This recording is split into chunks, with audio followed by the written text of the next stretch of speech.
A cena é intensa e carregada de dor. O jovem José, filho amado de Jacó, está amarrado, sendo levado por mercadores ismaelitas rumo ao Egito. O vento do deserto sopra levantando poeira, e cada passo dado pelos camelos que o carregam é como um eco da traição que sofreu. Atrás dele ficou a terra de Canaã, seu lar, sua família, seu pai, que tanto o amava, e que naquele exato momento acreditava que seu filho havia sido devorado por uma fera selvagem. José ainda ouvia em sua mente as risadas frias e amargas de seus irmãos, que, movidos por inveja, não suportaram ver os sonhos que Deus havia colocado em seu coração. Ele havia sonhado que feixes de trigo se inclinavam diante do seu feixe, que o sol, a lua e 11 estrelas se prostravam diante dele. Sonhos que pareciam grandes demais para um jovem pastor. Mas seus irmãos interpretaram aquilo como arrogância, e o ódio tomou conta de seus corações. Agora, José estava sozinho, sem sua túnica colorida, sem sua liberdade, sem o aconchego da família. O silêncio pesado de sua alma se misturava com o barulho das correntes que prendiam seus pulsos. Porém, mesmo na dor, havia algo em José que não podia ser aprisionado. A convicção de que o Deus de seus pais estava com ele. Enquanto a caravana avançava em direção ao desconhecido, José fechava os olhos e sussurrava em seu coração: "O Senhor é comigo.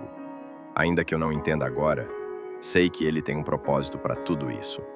Era o início de uma jornada de provações que moldaria seu caráter e que mais tarde revelaria ao mundo a fidelidade de Deus em transformar o mal em bênção. Os mercadores finalmente chegam ao Egito e José, ainda com as marcas do deserto no rosto, é levado como mercadoria para o mercado de escravos. O cenário é cruel. Homens e mulheres acorrentados, olhares de desespero, gritos de dor e negociações impiedosas ecoando por toda parte. José observa tudo em silêncio, tentando entender como um jovem sonhador, filho de uma família escolhida por Deus, havia sido reduzido à condição de escravo. Seus pensamentos voam até o rosto de seu pai Jacó, que sempre o tratara com um carinho especial, e a lembrança arde como fogo em seu coração. No entanto, algo dentro dele o impedia de se entregar ao desespero. No meio do caos, surge Potifar, um oficial de Faraó, capitão da guarda, um homem poderoso e respeitado em toda a nação. Seus olhos se fixam em José, percebendo algo diferente naquele hebreu jovem e de aparência íntegra. Potifar o compra e José é levado para sua casa, onde começa a servir como escravo. O que parecia ser apenas mais uma queda se transformava em um novo degrau no plano divino. José, mesmo humilhado, decide servir com excelência. Ele não deixa que a dor da rejeição, nem a injustiça dos homens, roubem sua fé no Deus que jamais o abandona.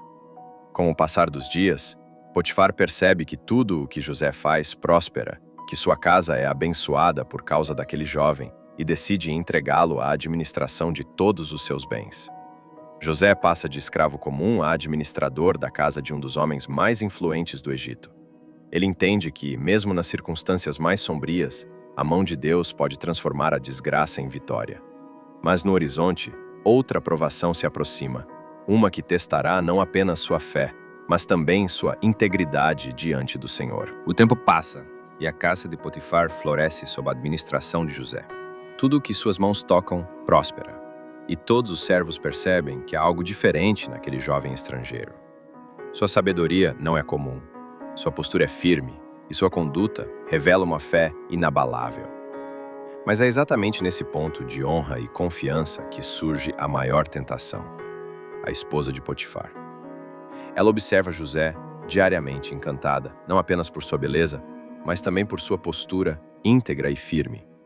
Seus olhares insistentes se tornam convites silenciosos, e logo as palavras se transformam em propostas diretas.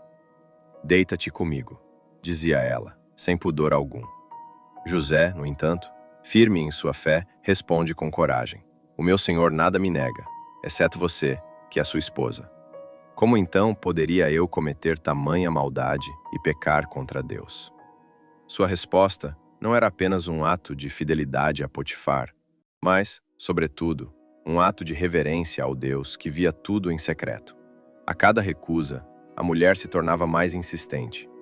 E José sabia que estava pisando em terreno perigoso.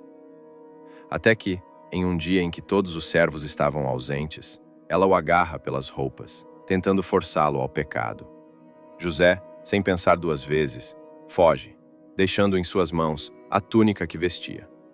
Foi um ato de coragem e pureza, mas também o gatilho de sua próxima queda. Humilhada e rejeitada, a esposa de Potifar transforma sua paixão em ódio. Grita, acusa José de ter tentado violentá-la e mostra a túnica como prova. Potifar, ao ouvir, sente-se traído. Embora no fundo suspeitasse da inocência de José, decide lançá-lo na prisão para evitar escândalos. Mais uma vez, José passa do auge da confiança ao abismo da injustiça. Agora, preso em uma masmorra egípcia, ele poderia se entregar à amargura, mas escolhe continuar confiando em Deus. No silêncio frio das celas, ele descobre que a fidelidade verdadeira não depende das circunstâncias, mas da firmeza em permanecer íntegro, mesmo quando o mundo inteiro se volta contra você. 2 longos anos se passaram desde que o copeiro havia saído da prisão e se esquecido completamente de José.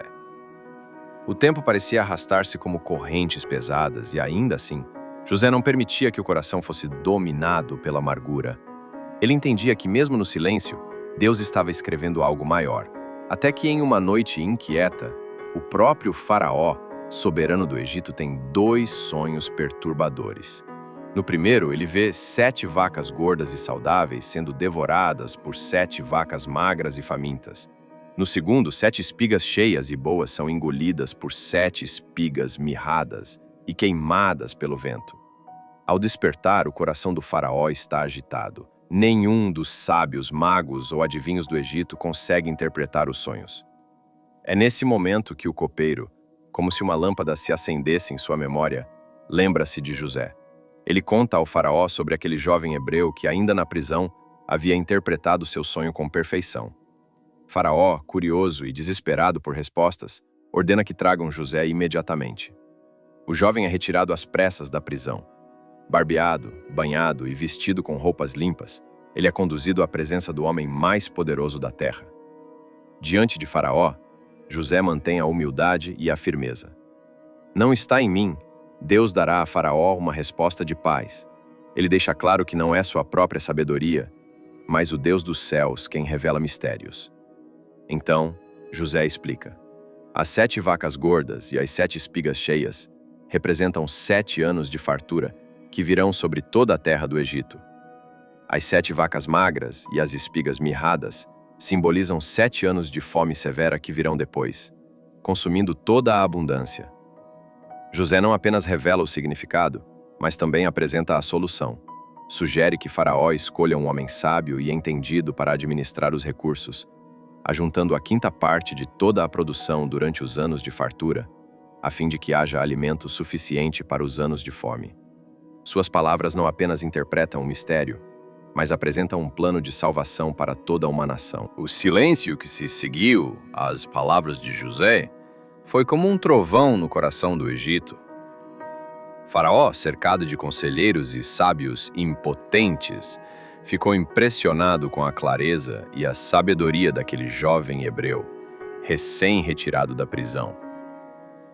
O que mais o impressionava não era apenas a interpretação precisa dos sonhos, mas a ousadia de apresentar uma estratégia tão prática e eficiente diante de um problema que ninguém sequer conseguia compreender. Era como se José tivesse sido moldado desde o ventre da dor e da injustiça para aquele exato momento. Faraó olha ao redor e pergunta: acharíamos porventura homem como este, em quem há o Espírito de Deus? A decisão é imediata. José é exaltado e colocado como governador de todo o Egito, segundo apenas ao próprio Faraó. O anel real é colocado em sua mão, uma corrente de ouro em seu pescoço e roupas de linho fino sobre seu corpo. Aquilo que antes era túnica arrancada, agora é honra restaurada. O escravo humilhado se torna autoridade honrada. O preso esquecido se torna o salvador de uma nação. Durante os 7 anos de fartura, José organiza celeiros em todas as cidades, armazenando o excedente de alimento. Sua visão e disciplina transformam o Egito em potência, e todos reconhecem que a prosperidade vinha das mãos de Deus através dele. Quando chegam os anos de fome, o cenário é devastador. Terras secas, plantações destruídas, animais morrendo, povos inteiros desesperados. Mas no Egito havia pão, e todos os povos da terra vinham comprar alimento. Entre eles, os próprios irmãos de José, que, em busca de sustento, se prosternam diante dele sem saber que o governador era justamente aquele a quem haviam vendido. O cumprimento dos sonhos começa a se revelar diante dos olhos de José, e a história dá uma volta que só Deus poderia escrever. O momento finalmente chega. A fome havia se espalhado por toda a terra, e Jacó envia seus filhos ao Egito para comprar alimento. Eles entram na presença do governador, curvando-se diante dele em sinal de respeito, sem imaginar que aquele homem imponente era o próprio irmão que haviam vendido anos atrás. José os reconhece de imediato, mas esconde sua identidade. Seu coração pulsa forte, misturado entre a dor do passado e a misericórdia que Deus plantara em sua alma. Ele lembra das noites de lágrimas, da prisão fria, da solidão, mas também das promessas do Senhor que nunca falharam. Seus sonhos de juventude estavam se cumprindo diante de seus olhos. Seus irmãos, inclinados ao chão, como nos feixes e estrelas que havia visto em visões. No entanto, José não busca vingança. Ele deseja provar o coração de seus irmãos, ver se haviam mudado. Por isso, os coloca à prova, exigindo que tragam Benjamim, o filho mais novo de Jacó, como garantia de sua honestidade. É um tempo de testes e revelações. E nesse ponto da história, querido ouvinte, é impossível não refletir. Quantas vezes fomos feridos, traídos ou injustiçados? Mas, em vez de vingança, Deus nos chama para perdoar. A fidelidade de José nos ensina que o perdão não é sinal de fraqueza, mas de força. E antes de continuar essa jornada, eu te convido a compartilhar este vídeo com alguém que precisa dessa mensagem de esperança, a deixar o seu like para que mais pessoas recebam a palavra, e a se inscrever no canal Sementes da Fé, porque juntos vamos continuar descobrindo os tesouros escondidos nas histórias da Bíblia, que transformam vidas até hoje. O clímax da história se revela quando José, incapaz de conter a emoção, finalmente se identifica diante de seus irmãos. "Eu sou José", ele declara. E o silêncio da sala é quebrado por lágrimas e incredulidade. Os irmãos caem de joelhos, aterrorizados e arrependidos.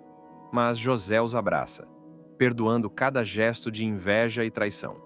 Ele compreende que tudo fazia parte do plano de Deus. Venderam-no para o Egito, sim, mas isso resultou na salvação de muitas vidas durante a fome, inclusive a de sua própria família. José envia imediatamente por carruagens para trazer Jacó e toda a sua família para o Egito, oferecendo-lhes terra fértil, alimento e proteção. A reunião da família é marcada por lágrimas, alegria e adoração a Deus, que transformou a dor em bênção. Essa história nos ensina uma verdade eterna. Mesmo quando somos injustiçados, Deus pode usar cada situação para cumprir seus propósitos. E a fidelidade e integridade sempre trazem vitória. Querido espectador, que a vida de José te inspire a permanecer firme na fé, a confiar nos planos do Senhor e a perdoar aqueles que te feriram, sabendo que Deus está escrevendo sua história de forma perfeita. Se você se emocionou com essa narrativa, deixe seu like, compartilhe com amigos e familiares, e não se esqueça de se inscrever no canal Sementes da Fé para receber mais mensagens transformadoras que fortalecem a fé e a esperança em cada coração. Muitos estão ouvindo essa mensagem agora e sentem que precisam voltar a caminhar mais perto de Deus. Mas, na correria da vida, têm se afastado. E Deus está dizendo: volta, eu ainda estou aqui. Foi por isso que nasceu o Devocional Diário. Conexão com Deus Pai. Um e-book simples, mas poderoso, feito para te ajudar a criar esse momento diário com o Senhor. São mensagens inspiradas na palavra, que tocam o coração, fortalecem a fé e te colocam de volta na presença de Deus. Você não precisa saber por onde começar, só precisa dar o primeiro passo. Se essa mensagem está falando com você, clique no link que está aqui na descrição ou no comentário fixado e comece hoje mesmo. Deus está te chamando para mais perto. Não ignore esse chamado. Ele quer falar com você. To do so estás.